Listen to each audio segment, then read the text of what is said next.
you may or may not have paid attention to is Google's searchability changed tremendously. So whereas you used to be able to search something on Google and it would give you hundreds of pages that you could choose from, and you only really spent time on those first 3 pages because who cares about what's on page 22, which sucks because someone's website, someone's product, someone's opinion was probably on page 22 and you never got to see it because of how search was set up. Well, because SEO became such a big deal and people have more money to spend on SEO than other people and everything became a sponsored ad, and then the whole idea of searching on Google just got nasty because it's like, this feels like driving through a foreign market where everyone's shoving stuff in your face and you're still not getting an answer.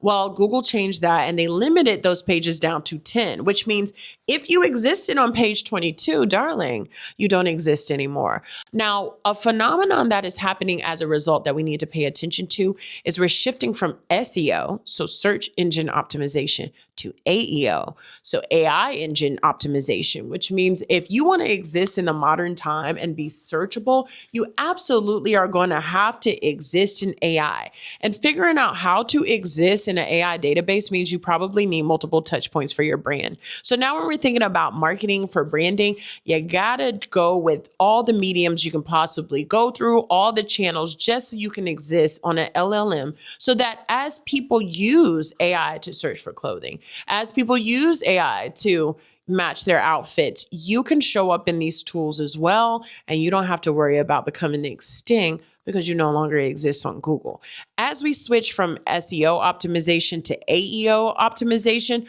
I do think one of the other trends that's worth mentioning, the majority of searches now on search engines like Google are actually being done by bots. So bots are scraping the internet to find the best information, which is why you absolutely are going to have to code your products, make sure they exist in the right way. So your marketing strategy is going to have to change because you have to show up in new engines that you did not have to show up before. So all of that ad money you're spending to show up on Google or on Instagram, that's cool. But if an AI tool can't find you when they're scraping stuff and it's not exactly made for them, you're going to miss out. You're definitely going to have to translate your products into a language that AI understands.